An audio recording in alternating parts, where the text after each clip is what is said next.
Distinguished colleagues, we have before us our dear sister, Dr. Mariya Mahmoud Bunkure, and we will be happy to hear from you. Congratulations on your nomination. We'll be happy to hear from you. A brief resume of yourself, and thereafter you take a few questions from distinguished senators. So the floor is yours. You're welcome.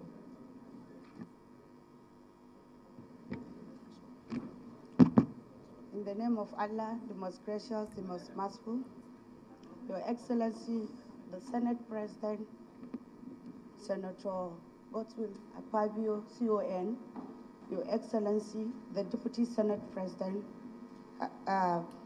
Senator Barrow Jibril, my own senator representing Kano North, principal officers, distinguished senators in the House, special recognition to other two senators from Kano State, Senator Abraham Kaus Maila representing my own constituency, Kano South, and Senator Rufai Hangas representing Kano Central. May peace be upon you all. It's a great opportunity for me to stand before you as a ministerial nominee. And I want to use this opportunity to thank His Excellency, the President of the Federal Republic of Nigeria, Alhaji Senator Bola Ahmed Tinubu, GCFR, may he live long. Your Excellency, sir, I am Dr. Mariya Mahmoud Bunkure. I was born on the 15th of January 1978 in Bunkure town. I attended Bunkure Primary School. From there, I went to Government Girls Arabic Secondary School Tudunwadet and Kade for my junior secondary education. I completed my secondary education in Government Girls Science Secondary School, Gargo. From there, I went to College of Arts and Remedial Studies in Kano State for my IGMB, where I was so lucky to get a very good point that permitted me to start my degree course from level 200 instead of 1 from remedial studies. I graduated from Bayero University with a degree in medicine in 2005. Then I joined Murtala Muhammad Specialist Hospital for my house job. After I completed my house job, I was posted to Plateau State for my National Youth Service. I serve at National Methodological Development Center as the medical officer of that prestigious institution.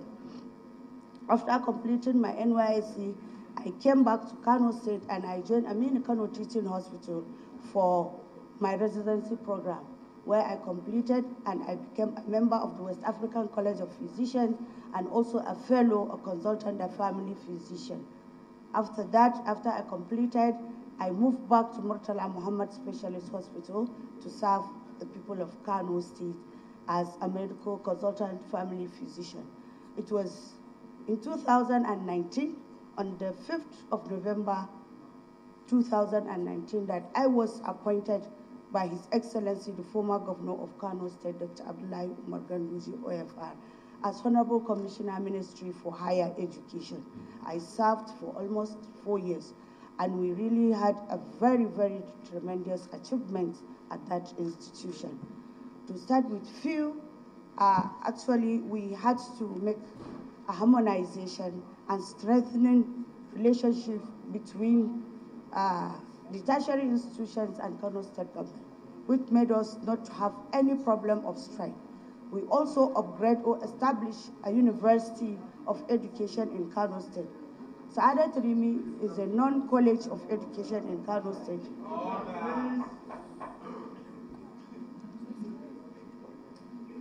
So we got approval by NUC to upgrade Saadat Rimi into a university considering the population of Kano State. Seeing moving Saadat Rimi to become a university, then we made some arrangements for conversion of some of our tertiary institutions so that they will be able to also produce NCE to fill in the gaps that we can get from converting Sa'adat Rimi into a university. We constituted a visitation panels to all the tertiary institutions for us to look and see where we have problems for us to uplift the educational standard of our institutions in Kano State. We also constituted governing councils for all the institutions for them to monitor the progress of our institutions for us to make education better in the state and beyond. We also established teaching hospital. Muhammad Abdullahi was a teaching hospital for our students that are reading medicine in Yusuf Maitamasule University. In the terms of scholarship, we also did tremendously. We went around, we made sure students that were taking some foreign and then also internal scholarships were cleared.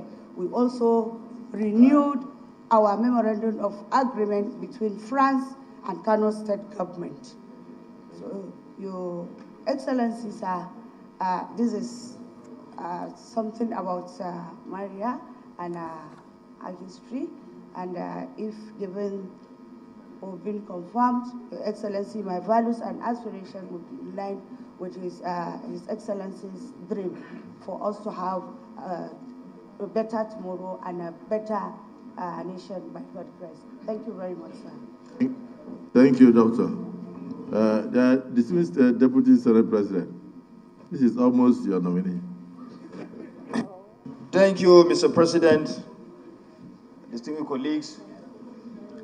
The nominee before us, first of all, let me thank Mr. President for bringing her forward for confirmation, because she's one of the best we have in Kano. She is one of the best we have in Kano. Mr. President and colleagues, the nominee we are seeing comes from, quote unquote, the conservative north. But yet, she was able to go to school. Not only went to school, but went ahead to read medicine. And now she's a fellow in the medical profession, a first-class consultant. But yet, she upholds our tradition that allows for respect, that allows for decorum in the way men and women behave. And she did not stop only at the medical profession, her point of, her profession, but as well, she's a very, very good administrator, because she veered off and became an administrator, a commissioner of higher education. She has done very well. She has done very well. You could see from the way she started to introduce herself, without reading anything, on her own,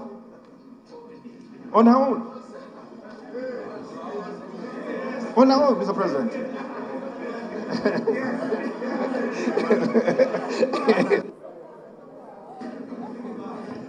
DSP, you wanted her to start with her children. She started on her own, but I thought she started with her voice. And so, conclude on her and then advise the Senate. Mr. President, we are proud of her. She's an epitome of our tradition and culture, and yet very, very educated and hardworking. Thank you, Mike.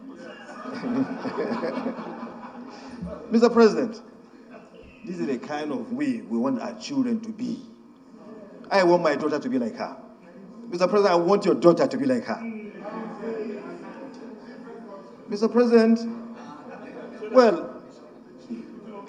by virtue of my provision, my position here, I would have said she should just bow and go, but I will not do that because of my position. But I know I know if my junior brother Aka will comes up to speak, he will say so.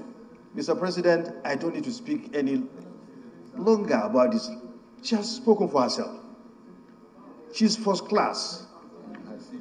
And his CV is there. It has spoken everything about her to all of us.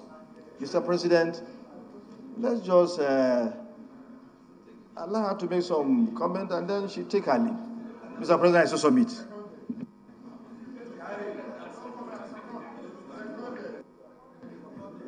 Distinguished Senator Hanga.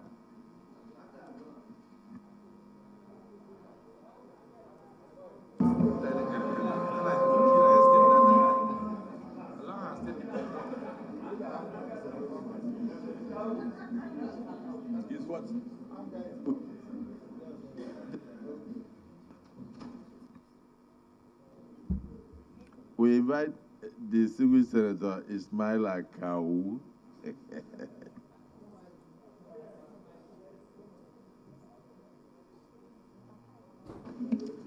Mr. Chairman, my dear fellow distinguished colleague, I am Suleiman Abraham Kau from Kano South Senatorial District, Kano, Mr. President. Mr. Chairman, I don't want to talk much, but last week, when we are emphasizing, we, the people of Kano State, of withdrawal of one of our daughter, suddenly, from your announcement, we just heard the name of Dr. Mariya from Bunkure, Kano South. We became excited and commend Mr. President of doing so, not because she appointed her as described by DSP, but she is the first card-carrying minister from 1999 to date from marginalized Kano South Senatorial District. Therefore, Mr. President, I must openly commend Mr. President of appointing her or appointing one of us. Not one of us alone, one of our best, who demonstrated her capacity during her tenure as commissioner from 1999 to 2003. Although she is a professional, as described by my big brother DSP, but one good part of her, she is connected with grassroots. She is connected with grassroots because she was born in Bunkure, primary school in Bunkure. Her two secondary school, Arabic secondary school, Tudunwada, and the Garko Science Secondary School are all from Kano South Senatorial District. It demonstrates how connected she is with grassroots. Although she is APC during the election, I am an NPP, but I am highly delighted and commended this appointment. When I start viewing her CB, the preamble of her CB, which all of us from Kano, not from Kano South alone, can testify that she is a very diligent family, a married woman, public health physician, erudite educationist, highly organized, and efficient professionals who demonstrated her ability, her capacity, who achieved a lot within a short period of time. Thank you, this Senate. I am certain that my dear uncommon transformer, the chairman of Correctional Senate, will allow the nominee to take her leave. I am more particular and special when I read about her school. By the grace of God, my daughter too is qualified medical doctor. I know how she go through on achieving her dream. She school in a public school, rural school, but see how he addressed the Senate today. Thank you, Dr. Mariya. Thank you, the good people of Bunkure local government. Thank you, the good people of Kano South Senatorial District, the marginalized a senatorial district in Nigeria. I so submit, Mr. President. Thank you.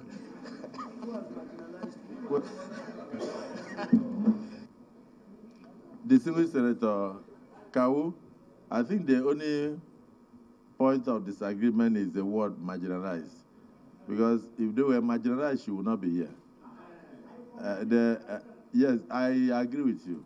You have commended the president, and the president has done well. But you politicians from Kano must not continue the marginalization of our community, because you have seen that it is not the federal government that is marginalizing our community. It is you, Ismail Akawo, and your other colleagues, politicians in Kano. It's Barrow has supported her, and so and is happy. So, DSP, you can come under any point of order to correct the marginalization you have been doing since. Mr. President, Order 52.4. A senator must confine his observations to the subjects under discussion and may not introduce matter irrelevant thereto. My junior brother, Senator Abdurrahman Kawu Sumaila, veered off from what we are doing here by going into something, into a narrative that is not correct. Mr. President, I want to tell you, you know Senator Kabir Gaya. He was a governor.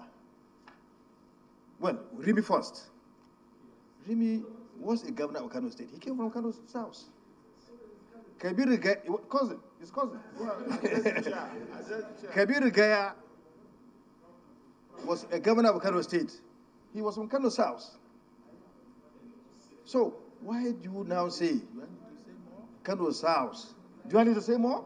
No. How now do you say Kano South is marginalized? You have produced 2 governors, whereas my zone, Kano North, only produced governor once, Ganduji, but they produced 2 governors. How can you now say you're marginalized? You produced governors 2 times. 2 times, Mr. President. Mr. President, Kano South, the famous Nigerian Police Academy is located in Kano South. They have a university of technology owned by Kano State, is in Kano South. Nigerian Law School, Kano South, Nigerian Law School. And now you have Bunkure. You have Mariya Bunkure from Kano South. How do you now say you are marginalized? You are not marginalized. Mr. President, I so submit. Please, the very respected Deputy Senate President, thank you for the elucidation and education. Honestly, from what you are saying, it's out of tune for us to ask Ismail Akawo to apologize, but he doesn't need to, because all we need to do is to go by our rules. So your point of order is sustained. Distinguished Senator Isunaso. Thank you, Mr. President, sitting as chair. My distinguished colleagues, my name is Senator Osita Isunaso. I want to, first of all, commend Mr. President for the appointment of the nominee, and also to endorse what the Deputy Senate President have said in relation to the character and personality of the nominee. But we must ask you some basic questions. That is why you are standing before us. Mr. President, sitting as chair, you will agree with me that COVID-19 took Nigeria and other nations of the world unawares.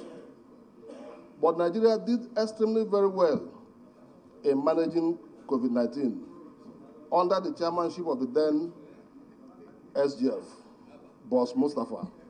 Nigeria was highly commended about the way we managed COVID-19. But we learned from them that we didn't even have the necessary Medicare to approach such pandemic, assuming that it comes again. Then my question will be, as somebody who is well experienced in the medical sector, what would be your advice to the Federal Executive Council in terms of preparedness against a future pandemic like COVID-19? Thank you. Distinguished Senator Mongono.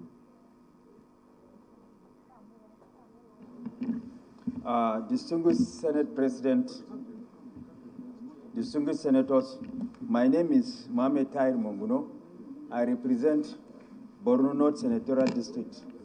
My question, well, first and foremost, I commend Mr. President for nominating you as a ministerial nominee, and it is my hope and prayer that eventually this Senate will confirm your nomination.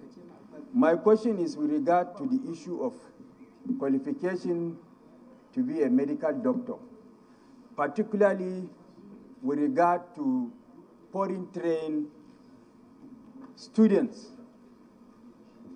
Of recent, the avalanche of complaints from all the nooks and crannies of the country, particularly our sons and daughters that have gone outside the country to train as a medical doctor. By the time they come back home, they are subjected to a particular examination. And that examination, the failure rate is about 80%. The failure rate is about 80%. As a medical doctor, in your opinion, what does it, why is it that there is such a massive rate of failure? And how do we ameliorate that situation? Is it by stopping those that are desirous of getting medical education outside the country to concentrate? And then the problem is that our medical schools do not have the requisite capacity to admit all our young men and women that are desirous of being a medical doctor. And that is what is driving them to go outside to seek medical education. But by the time they come, it is very difficult for them to pass that examination.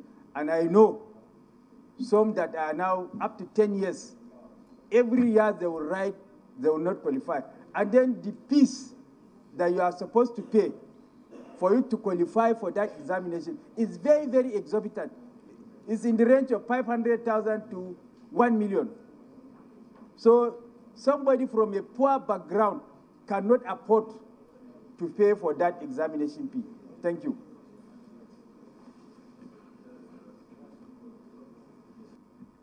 Distinguished Senator Tony Way. Thank you, Mr. President, distinguished colleagues. My name is Dr. Tony Moye. I represent the people of Anambra Central District. Mr. President, distinguished colleagues, first of all, let me thank Mr. President, irrespective of political party affiliation, by appointing this lady. I never knew this lady from Adams. I'm not from Kano State. I'm not also of APC political party as of president, although I was before.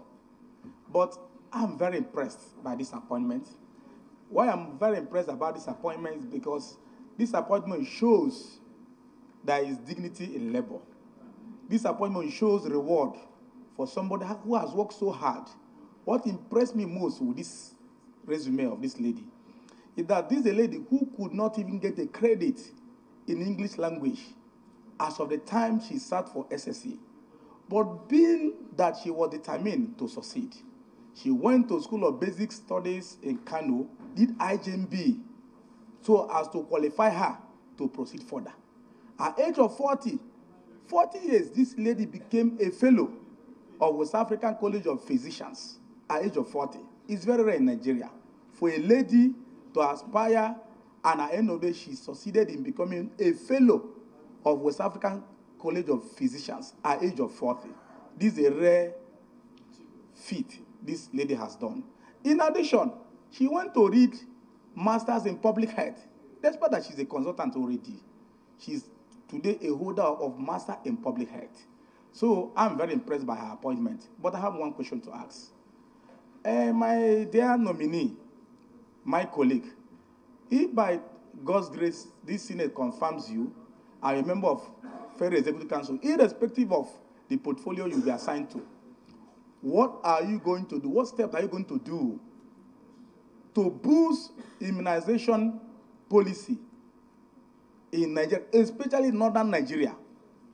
Because expanded program on immunization was launched in Nigeria in 1979. Immunization, especially children below the age of 12 years. But today in Nigeria, where you have the least level of vaccination as it concerns immunization is northern Nigeria. Very sad. That's why I see a lot of diseases, especially the children suffer, the diphtheria and others, prevalent in northern Nigeria. So my question is this: if you are confirmed and a member of this cabinet, what are you going to do to help to bring the immunization program? That program was launched in 1979. So northern Nigeria can come at least near par to what is obtainable in other geopolitical zones in Nigeria. Thank you, Mr. President, for this opportunity. God bless you. Distinguished Senator Omai. Your Excellency, the Senate President sitting as Chair of the Whole. Your Excellency, thank you for the opportunity. Let me commend very highly the nominee for a very beautiful presentation of her resume, and to congratulate you very highly for your journey in life so far. I'm very proud of what I have seen here. Your Excellency, let me also commend this Senate. You know, sometimes when the public wants to criticize the Senate over this beautiful job we are doing, they do it out of context. And I am sure that they don't care to listen to the resume as being read out by the nominees before us. So let me commend you and commend the Senate for a very beautiful job we're doing. I've looked through your resume, and it is a state of joy and something to thank Mr. President very highly. Some people came here and say for the first time they have been nominated as Minister of the Federal Republic of Nigeria from their senatorial zone. So Mr. President has this gift of not only fishing out for the best, but doing everything possible for balancing. I am very concerned, Mr. Senate President, about a particular, program in the health sector. And this program is a situation that the Medical Association has allowed, where you will be a medical doctor in public institution, and you also have your own private clinic. There is a competing interest here, Mr. President. And I tell you, I have a very bad experience of this.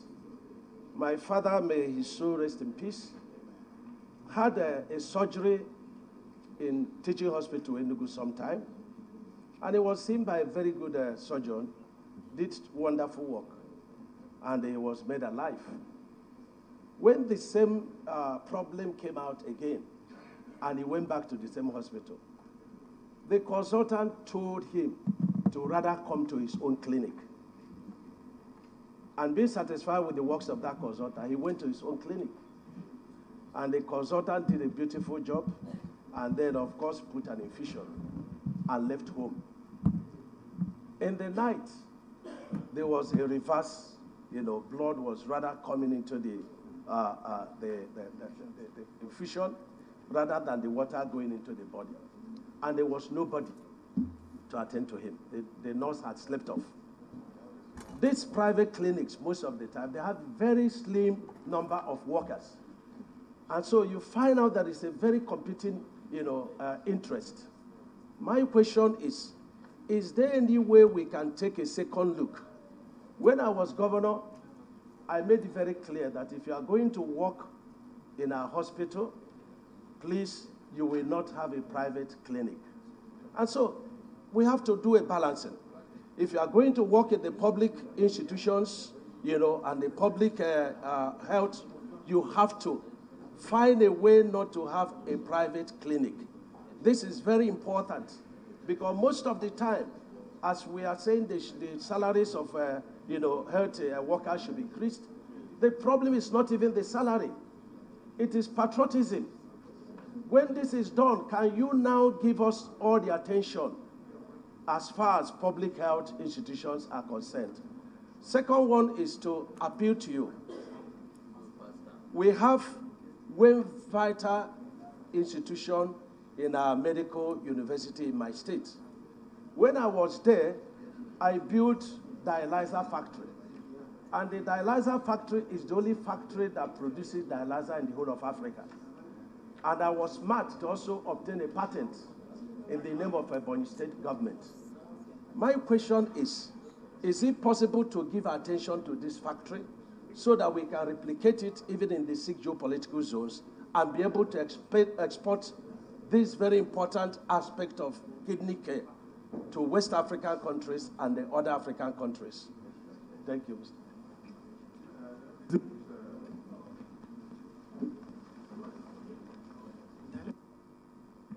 Distinguished Senator Omai, she's going to answer your question. But the 2 things you didn't mention. Did your father survive? Oh.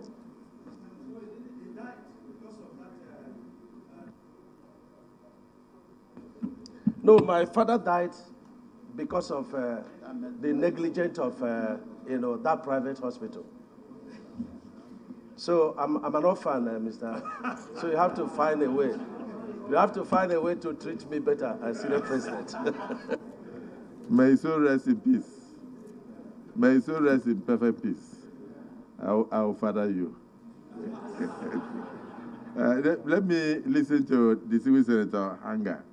You have a nominee from Kano in front of you.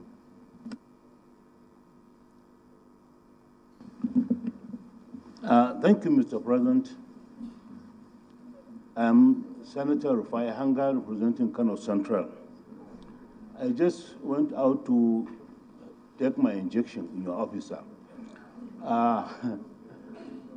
But I believe your deputy, sir, and my colleague here must have spoken on my behalf. So I think I stand by whatever they said. Thank you very much, sir. The nominee in totality. Thank you. I support the nominee, sir. Thank you very much. The last question. Thank you, the President of the Senate and my dear colleagues. My name is Darlington Nwokocha. I represent the entire Nigeria, but Abia Central in particular. Madam Nominee, I'm impressed with your resume, but I want to veer a little bit into another area, that's education. Because I can see in your page 5 of your resume, your CV, you say some accolades and achievement as a public servant. And I can see that out of the 10 items, the accolades attracted, all of them are hinged solely on education matters. I have a concern, which so many people and so many quarters have expressed as well. And that concern is the way history as a subject in Nigeria is going completely dead. And I know history as a subject touches every aspect of our existence, both medical, social, economic. Because if we do not have a memory bank of what happened yesterday, it will be very difficult for us to calculate and measure what will happen today and tomorrow. And I know in our secondary school and primary schools, those days, history was very key. It was almost like a compulsory subject, which guided our performance and our expectations and the way we related and worked within our society. If at all that you are appointed as Commissioner Education, or Minister, or in any way you are part of the Executive Council, will you raise your voice? Now we are working very hard trying to recreate the Nigerian visibility in the tourism. Will you lend your voice to say so strongly that history as a subject should be made as a compulsory course or subject from our primary school to the secondary and tertiary, because that will help us. For instance, today, we can have our Naira, see all the prominent men shown in the currency our children are carrying. But if you ask them, how did this person manage? What and what did they do to feature in these notes? They do not have the history. They don't know anything about it. So I think for us to strengthen our economy, we need history to guide our pathway. Will you, in any way, lend your voice to making sure that history will be a compulsory subject in Nigeria's system? Thank you.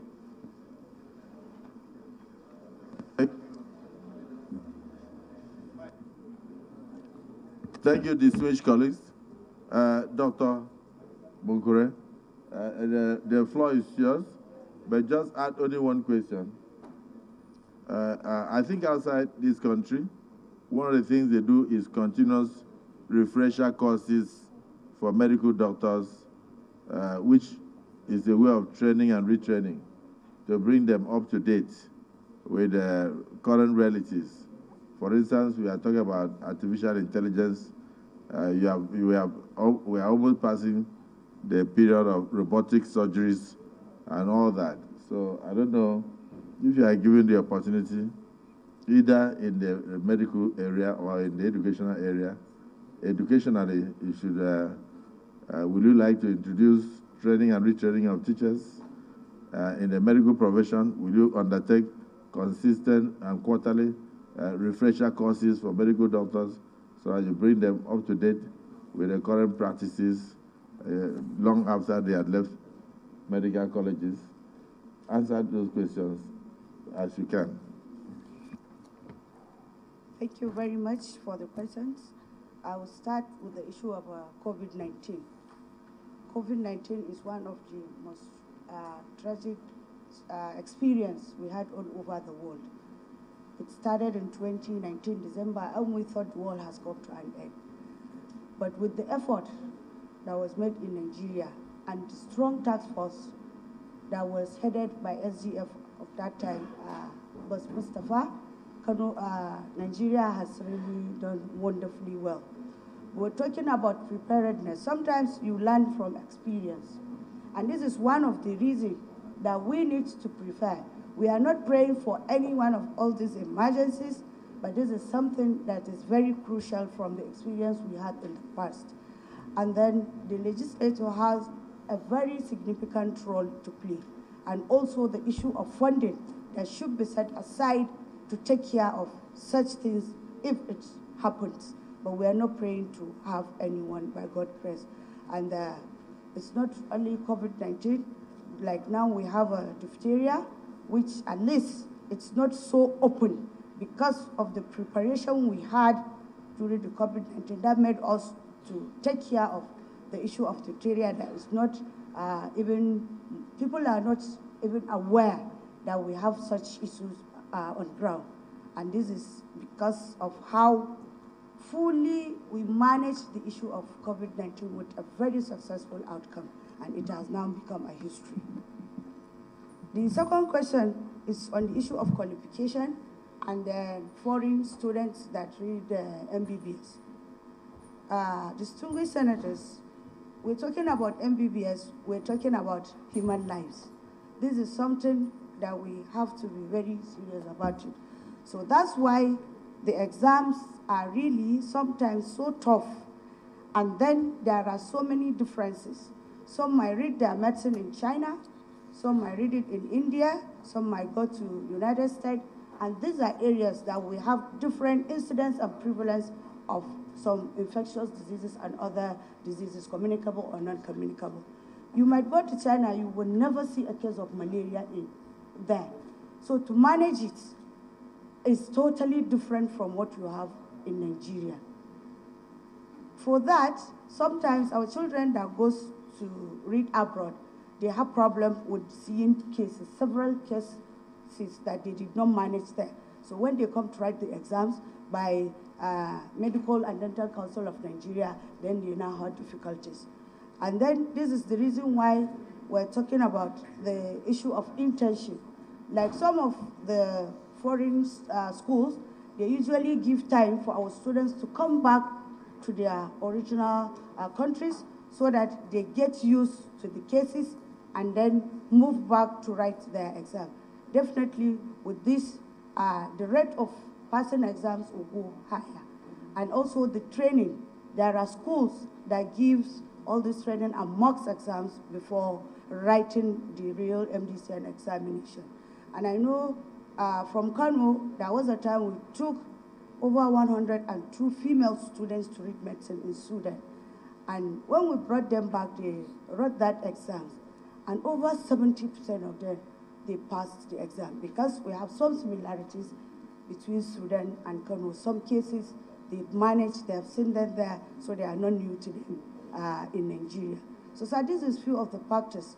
So what we need to do is to have this collaboration that some schools might be sending their students back home for the internship and also some courses. And even their exposure to the patient, the way they will be given patients to manage here, they might not have that opportunity to do it outside their countries. So these are some of the reasons, and we have to look into it and see how we manage it better.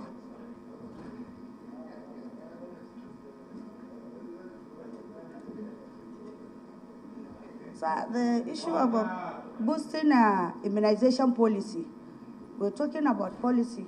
We have to look at where we are. Then we look at our strength in whatever policy we have. What are our strengths? Where do we have weaknesses? What are the opportunities we have on ground that will help us to boost that policy? And also, what are the threats or the challenges that we need to overcome? So with this SWOT, definitely we'll look and see where we have problems, where we need to do better, and then we'll boost immunization policy in Nigeria. The issue of private and public work, actually, MDCN is really frowning at, in fact, it's illegal. Whenever you want to have a private hospital, you must work outside the working hours. You shouldn't be at a private hospital while you're supposed to be in the public hospital. As he said, this is not really what is, where MDCN is frowning at it because it's affecting the quality of care we give to our patients. And then definitely it's something that we have to look into and see what are the things we'll bring out of it to strengthen the policy on this issue. Then the issue of a factory that produces dialyzers. Your Excellencies, one of the leading causes of death and the most expensive illness is end-stage renal disease. And this is where dialyzers come. There are some that do well with transplant, which is the end management. But for some that cannot get a donor, they have to be on dialysis. So to strengthen these factories or to produce more, maybe in the next zonally, maybe we have some, because like Distinguished was talking, he was talking about a personal factory that belongs to him. So the government should have such factories at least at every zone of the nation. That will significantly reduce the burden on the patient and also reduce the mortality from end-stage renal disease.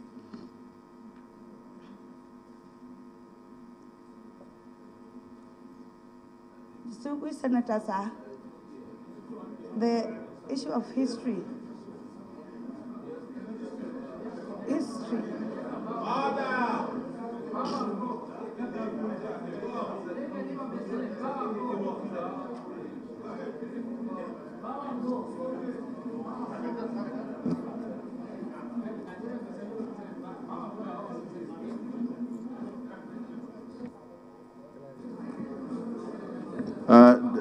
Distinguished nominee, our sister, our doctor, our educationist, thank you for the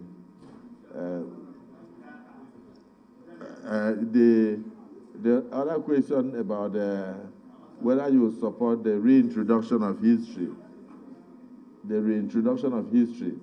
into a curriculum. Just that. Sir, it was highlighted by the distinguished senator. History is very, very important course.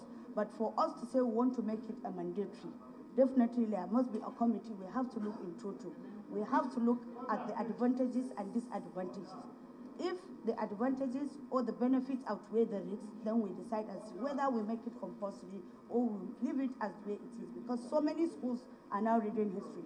And it depends on what even a student, we even need a career guidance and counseling. It depends on what a child wants to read when he grows up. Some might need history, some might not need history. So when you make it compulsory, definitely some, they might not need it, depending on what they are reading. If it's compulsory, somebody that is reading medicine, I might not need to go to history, unless if I want to make it a kind of a leisure thing. So we have to look in total. We cannot say it's good to make it compulsory. There must be a committee that will look into it and see the benefits. If it outweighs the risks, then we make it to be compulsory, sir. So you align yourself with the policy of President Bola Ahmed Tinubu on teamship,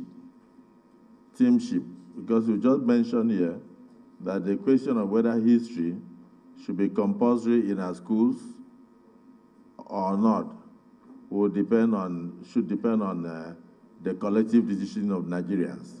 In other words, you want to suggest that a committee in the Federal Executive Council should be set up, and if you are lucky to be a member, you contribute your quota, and then when they will come out with recommendations after they've looked at the advantages and disadvantages. And thereafter they will recommend to the President and the federal government on that. I think with that, you have satisfied this Senate, and you have been able to acquit yourself credibly, and we have every right to be proud of women gender. You can now step forward and take leave of the Senate, and you'll hear from us.